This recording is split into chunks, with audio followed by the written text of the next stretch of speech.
Well, I'm sitting at Sturgis Bay, and there's a lot I didn't record from the time I left Washington Island, uh, mainly because I had other issues that I had to worry about as far as trying to video record. But anyway, I am here at a dock, at a dock that it really belongs to the government, but that's where I got dropped off, and I'll let you know what happens.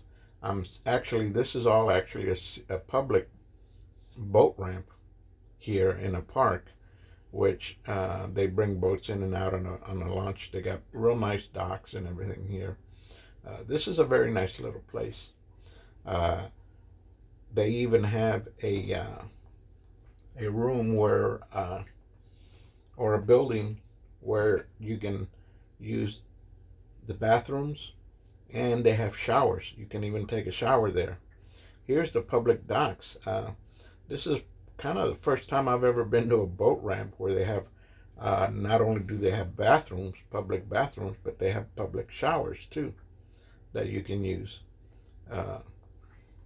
Here is the I'm actually Sturgis Bay is where I'm at now, and this is what happened. I took off from Washington Island a few days back, and I end up the lower unit went out on the outboard motor. I made a decision to either go into Lake Michigan or to go into Green Bay, and I went into Green Bay instead. Right up around Egg Harbor, Green Bay, Wisconsin. I started hearing a rattling noise, which I thought maybe it was the transom or the motor was getting ready to go out. Turns out it was the lower unit, the gears. Water got into the lower unit, which of course pushed all the oil gear out and then just destroyed the gears. Everything inside of the lower unit was gone. We're going to have to put a whole new lower unit on. I called Cito because I do have Cito, and or I'm sorry, not Cito. I got Boat US, and they got a hold of the guy that's in the area. And at first he said he was going to come get me. Then about an hour later he calls and he says that he's not going to come get me because I'm too far away. And I thought, well, I didn't think it made a difference because they got paid no matter how far they travel. But it just turns out that this guy they had problems with this guy before, as far as not wanting to do the work.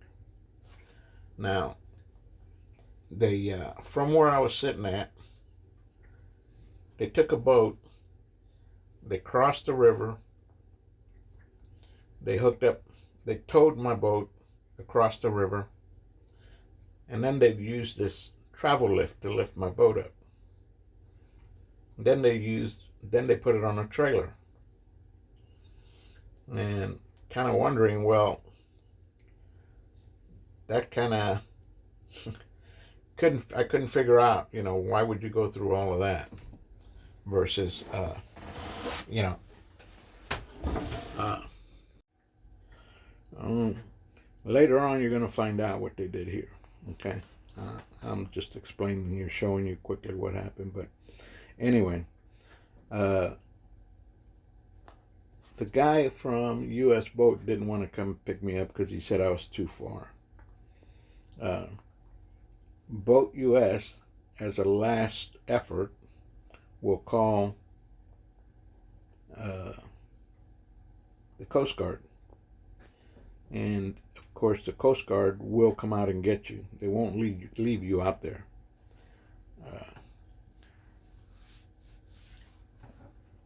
So what happened now is that the Coast Guard comes out and ties me up and gets ready. And now they came out of Sturgis Bay. So my thinking was, well, since they came out of Sturgis Bay, they can just take me right back to Sturgis Bay because that's where I need to go to get the work done on the boat. Well, it turns out that they're not a towing company, they said. All their job is to make sure that I'm safe. So they gave me two options. They could take me back to Egg Harbor, which there was nothing there. I had already checked. There was no mechanics, nobody that could do the work. So I had no sense in going there. And just before Egg Harbor, there was a state park there. Frank Murphy Park, I think is what it was called. Uh, and they considered that a safe haven, that they could drop me off there if I wanted to. So I said, well, I've got no choice. There was boat ramp there. I said maybe I could rent a trailer, or find somebody with a trailer, or somebody that could come get me with their trailer, and then tow the boat to Sturgis Bay. I figured that was going to be my best shot. So they went ahead and dropped me off at the park. Meantime, Boat US calls and wants to know if I'm okay. And I said, well, I'm okay, but I'm still stuck with nowhere to go. Can't go nowhere until the motor's fixed. So they suggested that I find an independent contractor to come get me and take me to Sturgis Bay. I would have to pay them up front, and then they would go ahead and reimburse me whatever the charge was. So I thought, well, that'll work.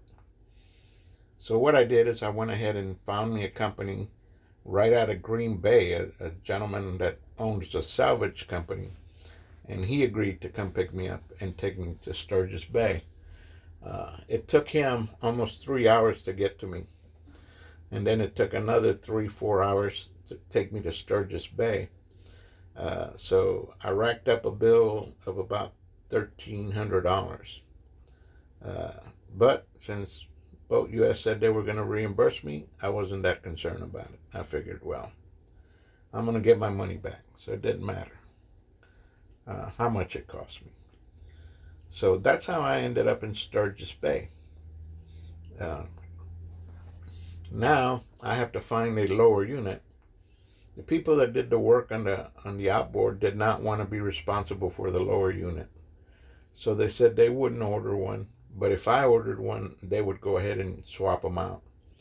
So I was able to find a company out of Tampa, Florida, where I'm from, and order not an OEM one, because I couldn't find one, but they had an aftermarket one for sale. It was brand new. So I was able to go and order that one, and then I had it overnighted here to Sturgeon Bay so that they could go ahead and work on it and get it running. So all in all, I was going to be here about 3 days. So I figured, well, I can't stay on the boat. So what I did is I just went and stayed at a hotel for 3 days, thinking by the time I got back, it'd be ready to go. Which it was. They did finish it. It did come in overnight, as they said it would. And they went ahead and put it on and then sent it back out. And put me back in the water and got me running. These are just some of the things. I spent 3 days in Sturgis Bay, so I figured I might as well record something while I'm there. This is an old car that I found in one of their warehouses. The people working on the boat, and it belonged to one of the employees that worked for the company there. That was pretty nice little car. I don't know whether it ran or not, but it looked like it's been very well taken care of. Even the upholstery looked good. Everything was still original, I was told. So even the upholstery and everything, for being original upholstery, still looked pretty good. Like anything else, somebody obviously took real good care of this thing. They kept it up and got it clean, kept it clean and everything. Very interesting little car. But anyway, as they worked on the boat, they went ahead and took the old lower unit out, put the new lower unit in, and then hooked the boat was sitting on a trailer, so they hooked the a truck to the trailer, ran it across over the bridge, and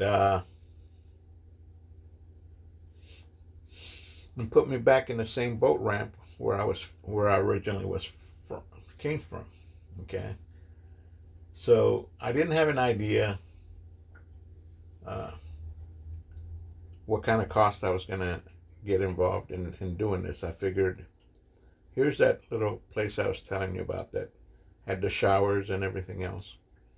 Uh, the problem with what happened with the whole situation was I got charged for towing the boat across the river. I got charged for using the lift to lift up the boat. I got charged for tying up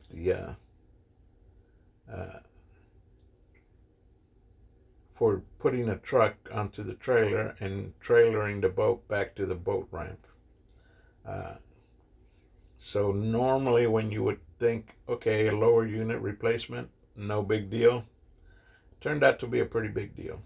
I'm not going to mention marinas, or I'm not going to mention, how much it actually was, but it was considerably a lot more than what it would have taken just to replace a lower unit. And sometimes you don't have a choice. What are you going to do? I was stuck there. I was going to be stuck there. I called around. Some marinas didn't even want to touch the motor because it was an Evinrude. They weren't Evinrude dealers. So I was, between a hard place and a rock, or whatever you want to call it. But anyway, it's done, and the guy started. I mean, they got it going again, and they put me back in the water, and here I am going out on the canal. Now, from Green Bay to Lake Michigan, there is this waterway right here that they cut out from Sturgeon Bay, Green Bay, all the way out to Lake Michigan. It wasn't very long. It was a short run. But this is what takes you from the lake, Green Bay, Wisconsin, into Lake Michigan, which is where I had to go because I was on my way to Sheboygan now to meet with some relatives of mine.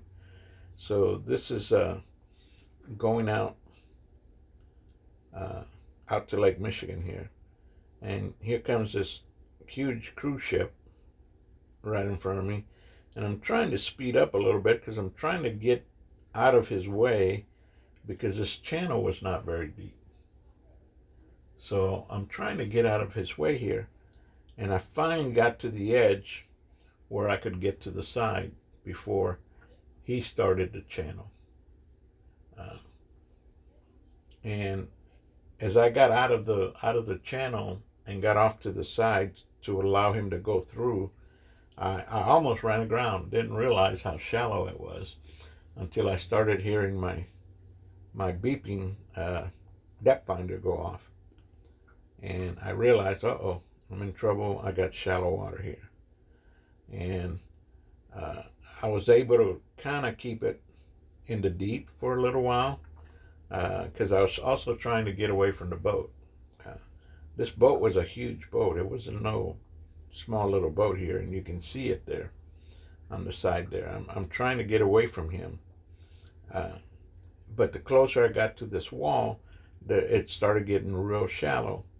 And I was afraid I was going to run it aground if I kept going toward the wall. So I had no choice. I had to turn it toward the boat and head that way. Hopefully, I was going to be not running.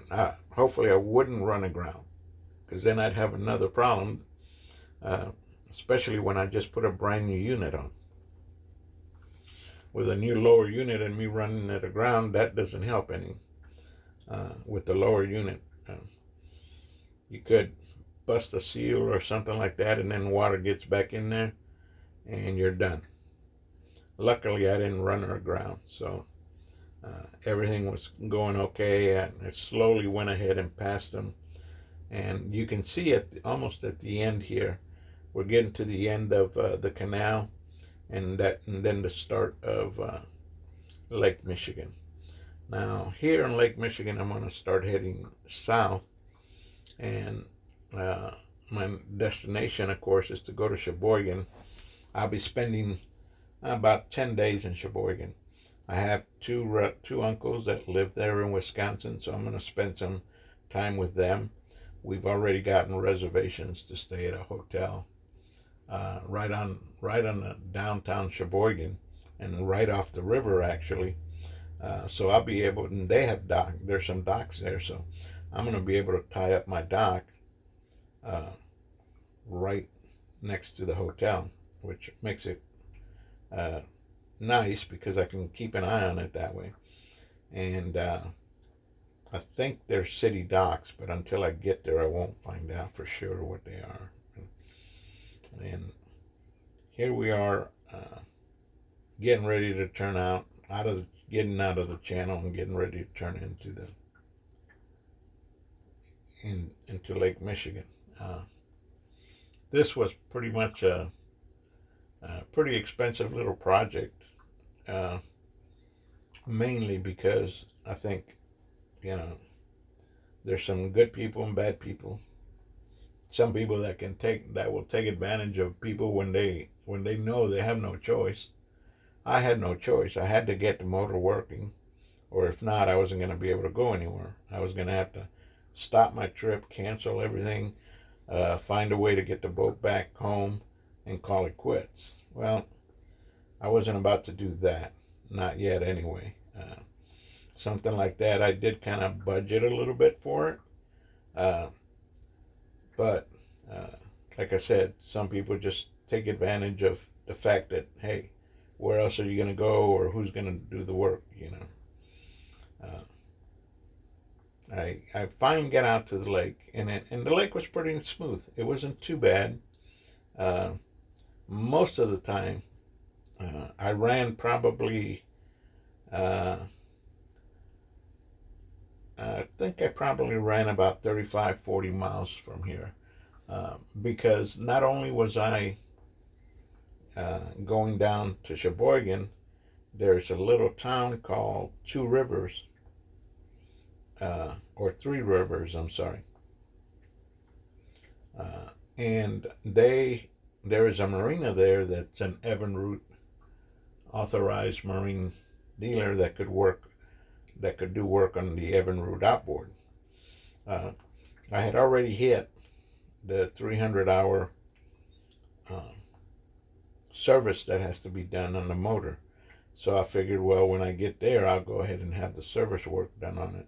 And basically what they're going to do is they're going to put new plugs, change the oil filters, change the fuel filters, change out, check the oil in the lower unit. I really don't need to do. I don't know. I don't really. They don't really need to do anything with it because it's got some brand new oil in it. So those are just some of the things that were going to have to be done. So that's where I'm heading to now, to Three Rivers, and get that work done, the 90 hours, or the 300-hour work. And here's a little spider that showed up. I guess he wanted a free ride, but once I started picking up speed, he kind of blew away. But this is a pretty expensive little project here. I end up having to kind of bite the bullet and had to pay the price that I had to pay, which was not cheap. Actually, it was, to me, now that I look at it, when you see a bill for 900 and some odd hours for labor, and all they did was remove the lower unit and put a new lower unit on, something is not right there. That's it. We're going to move on. I'm not going to let this stop me. Until next time, that's it.